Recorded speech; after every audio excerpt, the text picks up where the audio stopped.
ओम शांति। आज की मधुर ईश्वरी महावाक्य साकार मुरली सुनेंगे 29/12/2022। तो आज शिव बाबा समझा रहे हैं कि आप बच्चों को नष्टो मोहा बनना है। किसी भी चीज में, वस्तु में आसक्ति नहीं रखनी है। आवश्यकता अलग चीज है, लेकिन बाबा कहते एक्स्ट्रा रखेंगे कोई चीज, या जूते हैं, पैसे, घड़ी, जो भी चीजें हैं, तो उस पर बुद्धि जाएगी, फिर तो शिव बाबा की याद नहीं रहेगी। साथ ही बाबा ने कहा किसी व्यक्ति पर भी प्रभावित नहीं होना है। कोई कितना भी गुणवान हो, लेकिन बाबा जैसे गुणवान तो है नहीं। अगर मनुष्यों के अंदर भी कोई गुण विशेषता है तो भी दाता की देन है, प्रभु देन है ना। कोई धनवान भी हो तो भी बाबा कहते आकर्षित नहीं होना है, क्योंकि सबसे परे होकर के एक शिव बाबा को याद करना है, नहीं तो घाटा पड़ जाएगा। साथ ही बाबा ने कहा आप बच्चों को ज्ञान और योग से कल्याण करना है। सभी की आत्माओं की क्या करनी है? मदद करनी है। किसी भी आत्मा को दुख नहीं देना है। बाबा की तरह सुखदाता बनना है, सुख देना है हर आत्माओं को, और किसी भी प्रकार की हिंसा नहीं करनी है। एक शिव बाबा को ही याद करना है और पूरा बाबा को फॉलो करना है। यहाँ ही बाबा कहते पुरुषार्थ तो यही करना पड़ेगा, इसलिए खुशी से पढ़ना है, रुचि से पढ़ना है। तो अभी हम सुनते हैं विस्तार से आज के ईश्वरी साकार मुरली को। आज की मुरली का सार। मीठे बाबा कहते हैं, मीठे बच्चे, कोई कितना भी गुणवान हो, मीठा हो, धनवान हो, तुम्हें उसकी तरफ आकर्षित नहीं होना है। जिस्म को याद नहीं करना है ना, किसी भी देहधारी को याद नहीं करना है। तो बाबा कहते अगर याद करेंगे तो क्या होगा? रसातल में चले जाएंगे, है ना, प्राप्ति तो कुछ भी नहीं होगी। तो आज की मुरली का प्रश्न है, बाबा पूछ रहे हैं जिन बच्चों को नॉलेज मिली है उनके मुख से बाप के प्रति कौन से मीठे बोल निकलते हैं? एक बार फिर से प्रश्न।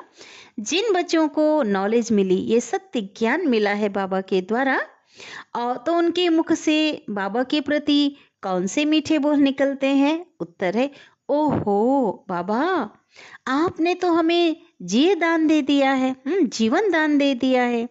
मीठे बाबा, आपने हमें सृष्टि के आदि मध्य अंत की नॉलेज देकर के सर्व दुखों से छुड़ा दिया है।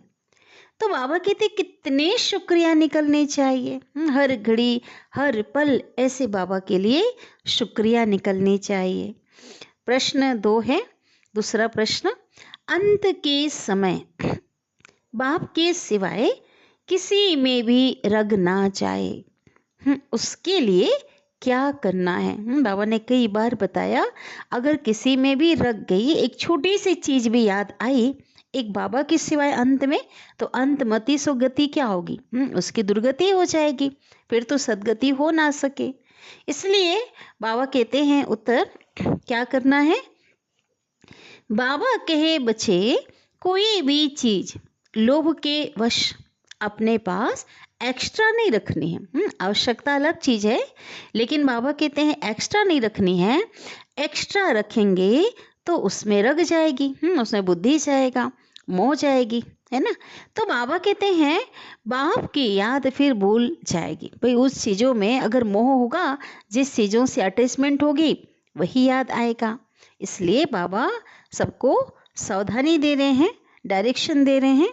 गीत है, धीरज धर मनुआ, तेरे सुख के दिन आने वाले हैं। ओम शांति। बाबा पूछते हैं बच्चों को धीरज कौन दे रहा है?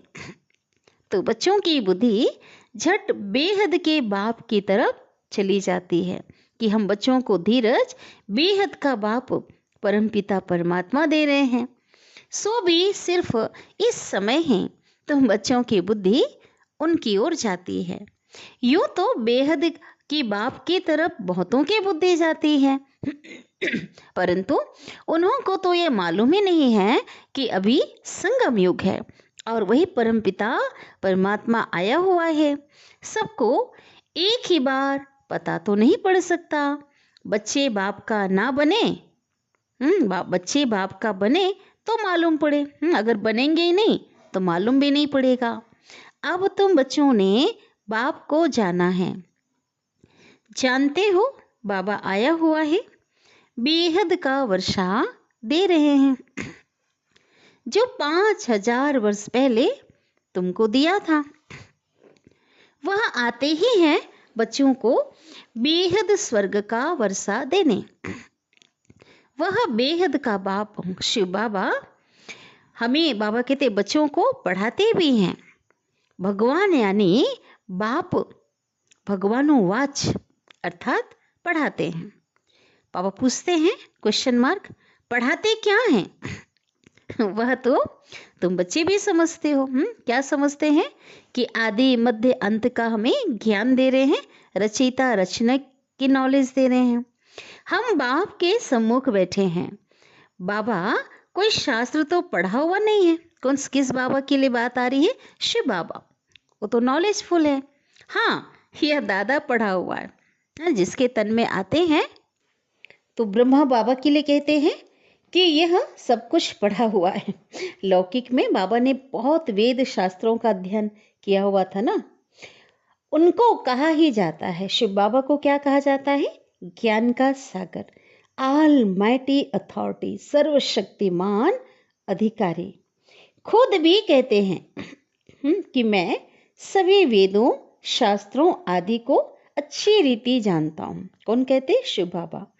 यह सब भक्ति मार्ग की सामग्री है, यह मेरे रचे हुए नहीं है, है ना, ये तो मनुष्यों के बनाए हुए हैं। बाबा कहते हैं, पूछा जाता है यह शास्त्र कब से पढ़ते आए हो?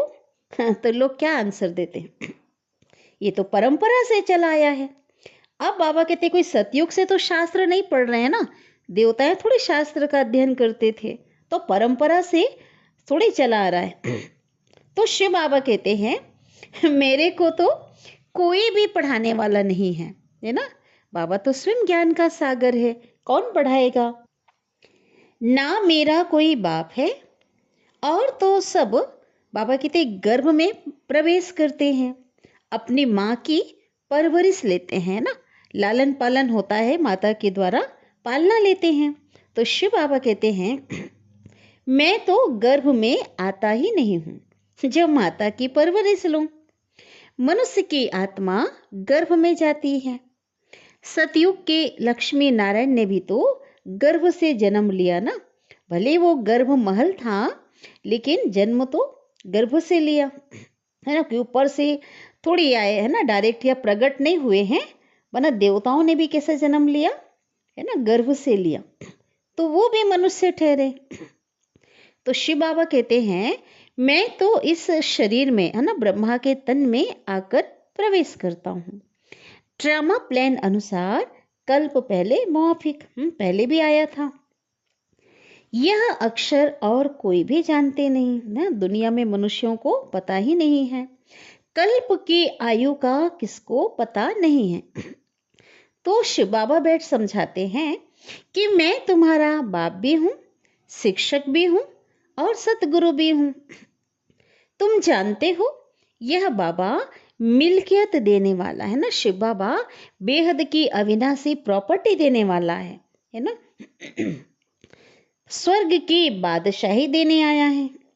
बाबा कहते नरक की राजाई थोड़ी दे देंगे, नरक की राजाई बाबा नहीं देते, बाबा कहते स्वर्ग की बादशाही देते हैं। यह बुद्धि में रहना चाहिए कि बेहद का बाप हमको राजयोग सिखला रहे हैं, और वही बाप परमपिता परमात्मा स्वर्ग की स्थापना करने वाला है। इसलिए बाबा कहते मेरी मत पर चलो, मैं तुमको स्वर्ग का मालिक बनाता हूं। फिर द्वापर से तुम रावण के मत पर चलते हो। सतयुग में तो कोई मनुष्य की मत गति सदगति के लिए मिलती ही नहीं है, बाबा कहते हैं, और ना ही वह दरकार है, आवश्यकता ही नहीं है। कलयुग में सब गति और सदगति अर्थात मुक्ति और जीवन मुक्ति के लिए मत मांगते हैं। किससे मांगते हैं? ईश्वर से कहते हैं ना। उनकी मत बहुत प्रसिद्ध है। जानते हैं हम कोई समय पे स्वर्ग में थे। उनको ऐसा फीलिंग आती, उनको ऐसा अनुभव होता है। पावन थे तब तो पुकारते हैं, हे पतित पावन, हे सदगति दाता, हमको सदगति दो। बाबा कहते अभी कलयुग में ही लोग ऐसा पुकारते हैं, है ना। सतयुग में यह रड़ी नहीं मारी जाती। ऐसा कोई पुकारते या चिल्लाते नहीं है, क्योंकि आवश्यकता ही नहीं है। वहां तो सभी पावन हैं, सभी सुखी हैं। अब तुम जानते हो बाबा आया हुआ है और बहुत सरलता से राजयोग और सहज ज्ञान की मत देते हैं ना, शिक्षाएं देते हैं। उनकी श्रीमत है सबसे ऊंची। ऊंचे से ऊंचा है ना भगवान, उनसे ऊंचा तो और कोई भी नहीं है। और वही ऊंचे से ऊंचा बाप कौन है? भगवान हमारा रूहानी बाप है। रूहानी फादर होने के कारण, आत्माओं का पिता होने के कारण वो रूहों को ही ज्ञान देते, जिस्मानी ज्ञान नहीं देते या कोई शरीरों को ज्ञान नहीं देते। वो आत्माओं को ही ज्ञान देते हैं। जिस्मानी फादर होने से बच्चे जिस्मानी नॉलेज उठाते। इसलिए बाबा कहते हैं बच्चे आत्म अभिमानी बनो, अपने को आत्मा समझो और अपने पिता को, बाप को याद करो। कोई भी जिस्मानी याद नहीं रहनी चाहिए, है ना। परिवार में संबंधियों की, स्वयं की, देह की, किसी को भी, है ना, कि याद नहीं रहनी चाहिए। भले बाबा कहते रहो गृहस्थ में, निभाओ, लेकिन याद किसे करो? उस निराकार को याद करो। तुम आत्मा हो, मनुष्य भल कितना भी अच्छा क्यों ना हो, धनवान हो, मीठा हो, तो भी बाबा कहते किसी देहधारी को याद नहीं करना, है ना, क्योंकि कोई प्राप्ति नहीं होनी है। उनको याद करने से ना विकर्म विनाश होंगे, ना पावन बनेंगे, ना शक्ति मिलेगी, कोई भी प्राप्ति नहीं है, है ना। इसलिए बाबा कहते याद आप बच्चों को नहीं करना है। एक परम पिता परमात्मा को ही याद करना। कोई साहूकार का बच्चा होगा तो बाप को याद करेगा, अपने पिता को याद करेगा ना। बाबा कहते गांधी को व शास्त्री आदि को थोड़े याद करेगा, उसको तो उनके बच्चे याद करेंगे ना, है ना, उनके। तो बाबा कहते सबसे जास्ती याद परमपिता परमात्मा को ही करते हैं। फिर कोई उसके बाद ना ईश्वर निराकार को याद करते, उस गॉड को याद करते। उसके बाद लक्ष्मी नारायण को, उनकी जो रचना है, श्रेष्ठ रचना, कोई राधे कृष्ण को भी याद करते। समझते हैं वह यह होकर गए हैं और उन्हों की हिस्ट्री जाग्रफी भी है। ऊंचे ते ऊंचा बाप, वह फिर आएगा, है ना। अभी तो आया है लेकिन बार बार आएगा, हर कल्प में आएगा। तो जरूर वर्ल्ड की हिस्ट्री जाग्रफी रिपीट होगी ना, उसी अनुसार से उनका आना होगा। कलयुग के बाद फिर सतयुग आएगा जरूर, परंतु यह सिवाय तुम बच्चों के और किसको भी मालूम नहीं है। सिर्फ कहने मात्र कह देते हैं कि हिस्ट्री जाग्रफी रिपीट, ऐसा लोग कह देते हैं, लेकिन बाबा कहते समझते तो कुछ भी नहीं। पहले तुम भी ऐसे थे, बिल्कुल ना समझ, बेसमझ। बाबा कहते कुछ भी नहीं जानते थे आप बच्चे। समझते थे बरोबर लक्ष्मी नारायण का राज्य था, परंतु कितना समय उनका राज्य चला, क्या हुआ, फिर वो कहाँ चले गए, बाबा कहते कुछ भी किसी को पता नहीं था, है ना। अभी नंबरवार अच्छी रीति धारण कर श्रीमत पर चलते हो, यह भी ठीक है। मनसा वाचा कर्मणा मदद देते हैं, है ना। कौन मदद देते हैं? बाबा कहते आप बच्चे अगर श्रीमत पे चलते हो तो औरों को मदद मिलती है, है ना। ज्ञान और योग की मदद से बहुतों का कल्याण करेंगे। श्रीमत पे चलेंगे तो जरूर कल्याण ही करेंगे, खुद का कल्याण होगा और औरों का भी कल्याण करेंगे। तुम शक्ति सेना डबल अहिंसक हो। एक तो काम कटारी नहीं चलाते, दूसरा शरीर से भी किसी को कष्ट नहीं देते, तुम्हारे में कोई भी हिंसा नहीं, तुम किसको भी दुख नहीं देते हो। भले पहले देते थे लेकिन अभी अटेंशन रखकर चल रहे हैं, है ना, कि हमसे किसी को दुख ना पहुंचे। हिंसा अर्थात दुख देना, घूसा मारना, तलवार चलाना व काम कटारी चलाना, आप पवित्र बनना, विकारी बनना, बाबा कहते ये भी क्या है, ये भी दुख देना है, सुख देना नहीं है, क्योंकि आत्मा का घात कर रहे हैं ना, उनके संस्कारों का। तो बाबा कहते तुम कोई भी प्रकार का दुख नहीं देते हो, इसलिए अहिंसा परमो धर्म कहा जाता है। मनुष्य तो सभी प्रकार की हिंसा करते हैं, है ना, शारीरिक रूप से किसी को मारना आदि कष्ट तो पहुंचाते हैं और विषय वासनाओं में भी फंसे हुए हैं, काम कटारी चलाते हैं।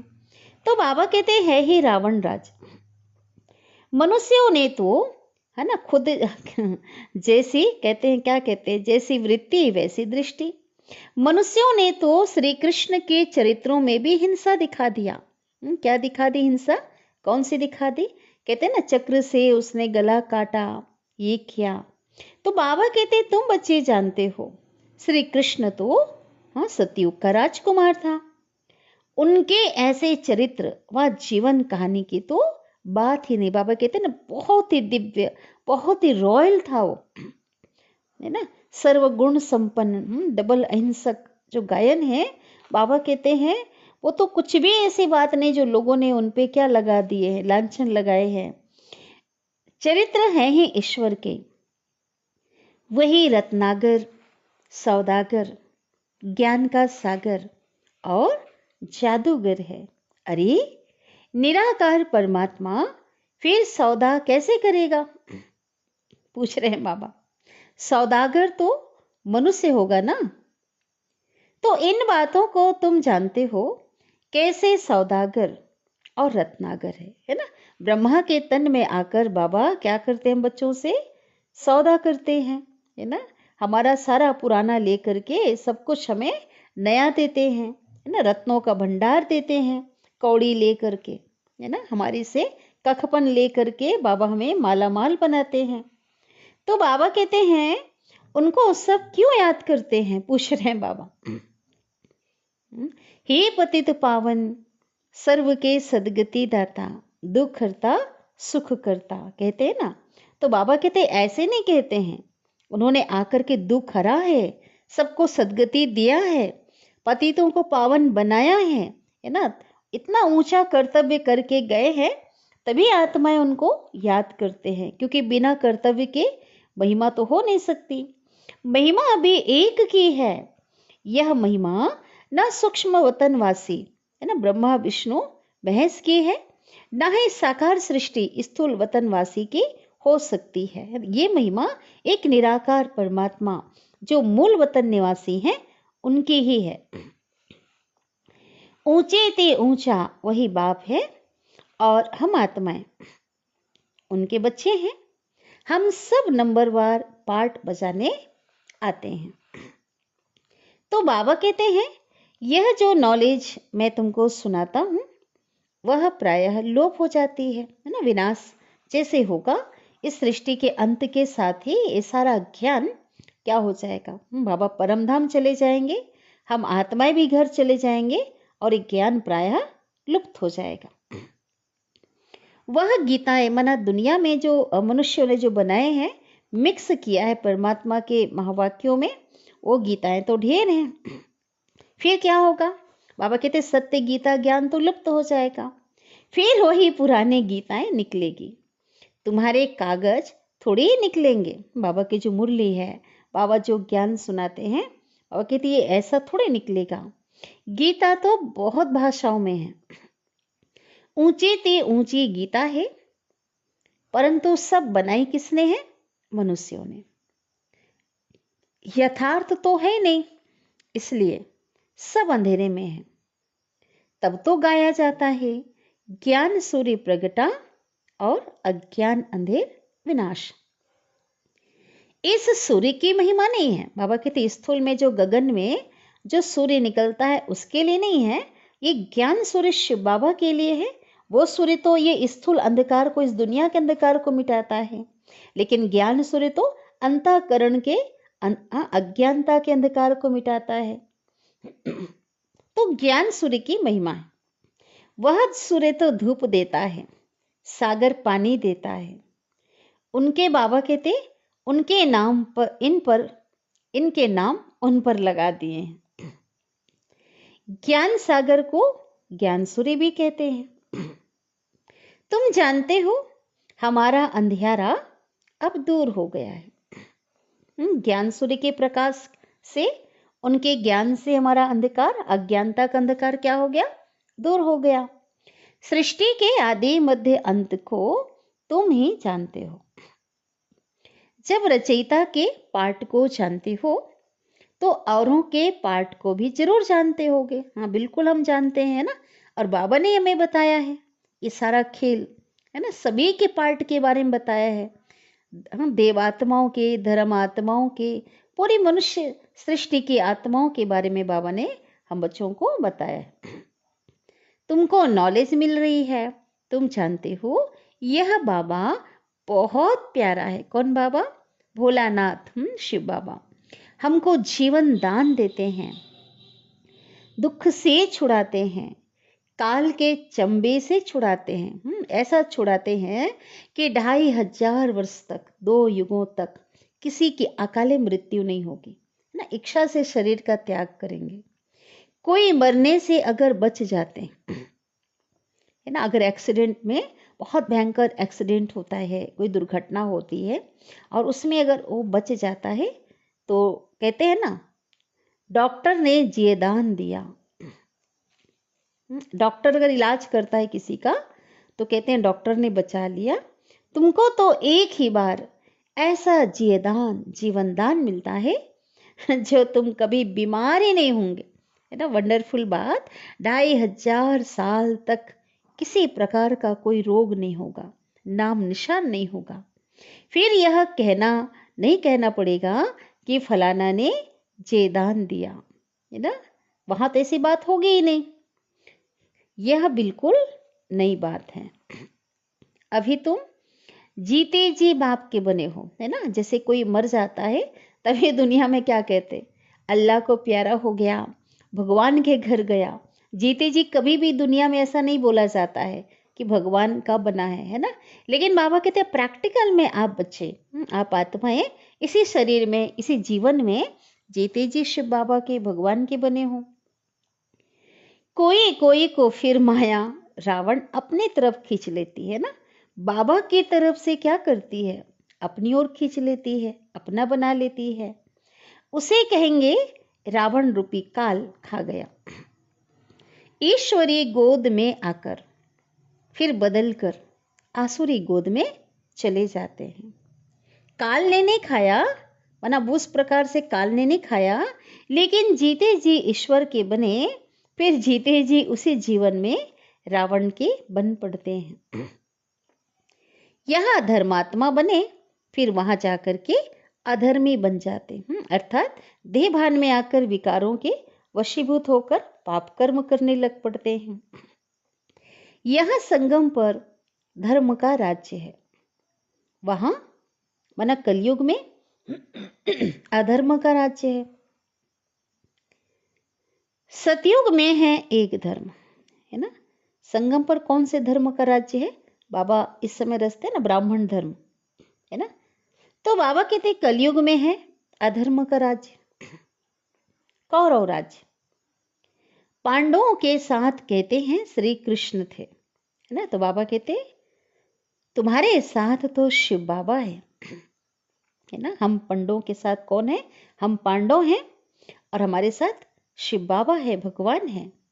जुआ की बात नहीं है। बाबा कहते वहां दिखाते हैं ना कि पांडव ने कौरवों के साथ जुआ खेला और जुआ में सब कुछ हार गया। बाबा कहते हैं यहाँ जुआ की कोई बात नहीं है। राजाई ना कौरवों की है ना पांडव की है। बाप आकर के धर्म का राज्य स्थापन करते हैं। सभी चाहते हैं ना, चाहते भी हैं राम राज्य हो, हम स्वर्गवासी बने। अर्थात जब चाहते हैं कि हम स्वर्गवासी बने, अर्थात यह नर्क है। परंतु किसको अगर डायरेक्ट कह दो, सीधा कह दो कि आप नर्कवासी, अगर किसी को कह दो आप नर्कवासी हैं तो बिगड़ पड़ते हैं। तो शिव बाबा बैठ बच्चों को समझाते हैं, बेहद का बाप निराकार है और बेहद का बाप, बेहद के बाप को ही भगवान कहा जाता है। हद के बाप को भगवान थोड़े कहेंगे। शरीर के पिता को भगवान तो कह नहीं सकते। श्री कृष्ण को थोड़े ही ज्ञान का सागर पतित पावन कहेंगे, है ना। कृष्ण के पास तो कुछ ज्ञान है ही नहीं। भले संगम में वो आत्मा बाबा से ज्ञान लेती है, लेकिन वहां तो सब कुछ भूल जाती है, प्रारब्ध मिलता है तो। ना वो ज्ञान सागर है, ना वो पतित पावन है। ये महिमा सिर्फ तुम ब्राह्मण जानते हो कि ये महिमा एक परमपिता परमात्मा शिव बाबा की है। तुमको वही बाप आकर के आप समान बनाते, मना हमें भी मास्टर ज्ञान का सागर बनाते हैं, हमें पावन बनाते हैं, अपने जैसा गुणवान बनाते हैं। बाबा जानते हैं, तुम बच्चे भी जान जाते हो। वर्षा मिल जाता है, बाबा भी जानते हैं और तुम बच्चे भी जानते हो। किस चीज को? सब कुछ बाबा ज्ञान है, ज्ञान की बात है। वर्षा मिल जाता है, जैसे कि लौकिक बाप से बच्चों को वर्षा मिलता है, वह तो अलग अलग है। यहाँ तो तुम समझते हो हम बेहद के बाप से वर्षा पा रहे हैं। ऐसा कोई स्कूल व सत्संग नहीं है, है ना, जहाँ सब कहें कि हम बेहद के बाप से, भगवान से वर्षा लेने आए हैं। ऐसा कोई नहीं कह सकता। हाँ, अलौकिक पिता देता है वो तो अलग बात है, लेकिन किसी भी सत्संग में, किसी भी स्कूल में वर्षे की बात कोई करते ही नहीं है।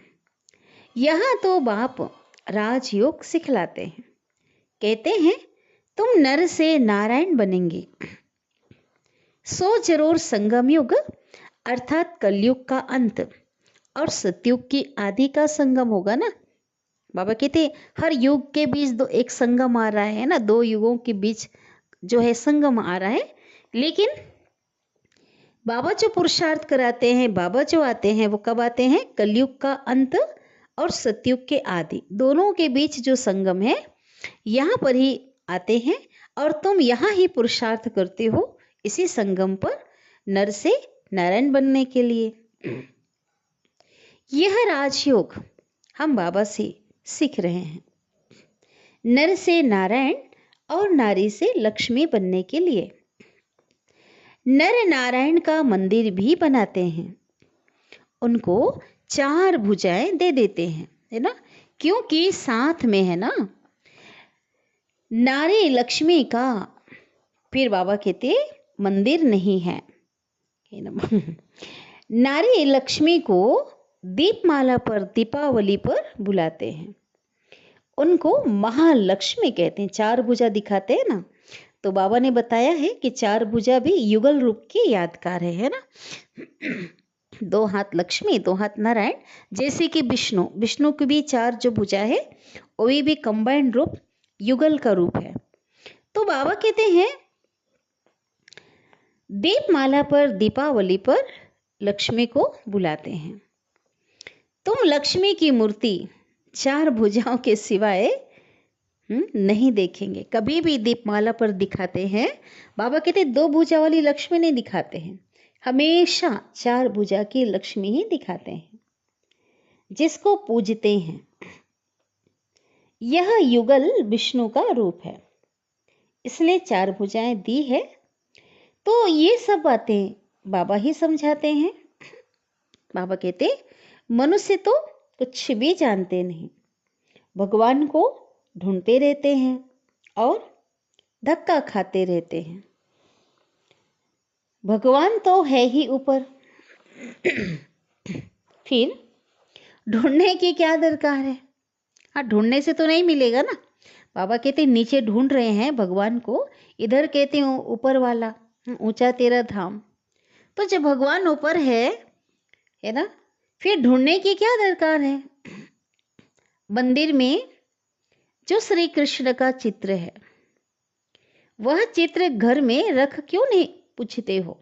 है ना, घर में भी रख कर उसकी पूजा कर सकते हो। खास मंदिर में ही क्यों जाते हैं? पूछा बाबा ने। मंदिर में जाएंगे, पैसे रखेंगे, दान करेंगे। घर में दान किसको करेंगे? तो ये सब भक्ति मार्ग की रस्में हैं। अब शिव बाबा कहते तुमको कोई भी चित्र ऐसे रखने की दरकार नहीं है। क्या तुम शिव बाबा को नहीं जानते हो जो चित्र रखते हो? बाबा कहते किसी भी चीज का आधार नहीं रखना है, बाबा तो निराकार है ना। तो बाबा को तो मन बुद्धि से आप याद कर सकते हो। पहले चलो यथार्थ परिचय नहीं था तो चित्र रखते थे ताकि मन बुद्धि भी ना भटके, एकाग्र रहे। तो बाबा कहते अभी तो यथार्थ परिचय बाबा का मिल चुका है, तो इसकी तो दरकार नहीं है। बाबा पूछ रहे हैं क्या चित्र रखने से ही याद कर सकते हो? बाबा कहते बाबा जीता है ना। बाबा कहते मैं जीवित हूं, बाबा जीता है, फिर बच्चे चित्र क्यों रखेंगे? है ना, जो चला जाता है उसका चित्र रख कर उसको याद करते हैं। बाबा कहते मैं तो जीता हूं ना, तो मेरा चित्र क्यों रखेंगे? बाप तुमको ज्ञान दे रहा है, फिर चित्र क्या करेंगे? तो बाबा कहते बूढ़े हैं ना, याद भूल जाती है, इसलिए चित्र दिया जाता है। बहुत बुजुर्ग हैं तो कम से कम चित्र को देख करके याद आ जाए भगवान की। बाकी और कोई भी देहधारी को अगर याद करते रहेंगे तो अंत समय वही याद आएगा। कुछ ना कुछ अगर रग है, कहीं ना कहीं अटैचमेंट है ना, तो बाबा कहते वह तुम्हारे पीछे पड़ेगा, अंत में संपन्न बनने नहीं देगा, एक रस स्थिति होने नहीं देगा। तो बाबा कहते वो क्या होगा? पीछे पड़ेगा। फिर भल कितने भी शिव बाबा का चित्र रखो, अगर आपकी रग और तरफ होगी तो वह जरूर, बाबा कहते, याद आएगा। इसलिए कहा जाता है ज्यादा कोई भी वस्तुएं नहीं रखो, सीमित रखो, नहीं तो उसमें बुद्धि जाएगी। सिवाय बाप के और कोई को याद ना करो। लोभ होता है ना, बाबा कहते हम अच्छे अच्छे वस्त्र रखें। बाबा कहते एक्स्ट्रा दुनिया में लोग कितने एक एकत्र करते हैं, है ना, संग्रह कितना करते हैं। ये भी लालच की भी क्या है, ये भी एक प्रकार से लालच है ना, इच्छाएं बढ़ती जाती हैं। तो बाबा कहते हैं कि अच्छे वस्त्र रखें, लोगों को ऐसा संकल्प आता है ना, 2-4 जूते आदि रखें, चप्पल रखें, थोड़े पैसे रखें। बाबा कहते जो रखेंगे ना वो जरूर याद आएगा। बाबा को तो मालूम होना चाहिए ना तुम्हारे पास क्या रखा है। भाई बाबा कहते ट्रस्टी बने हो तो क्या करो, बाबा को पूरा पोता मेल दो आपके पास क्या क्या रखा है।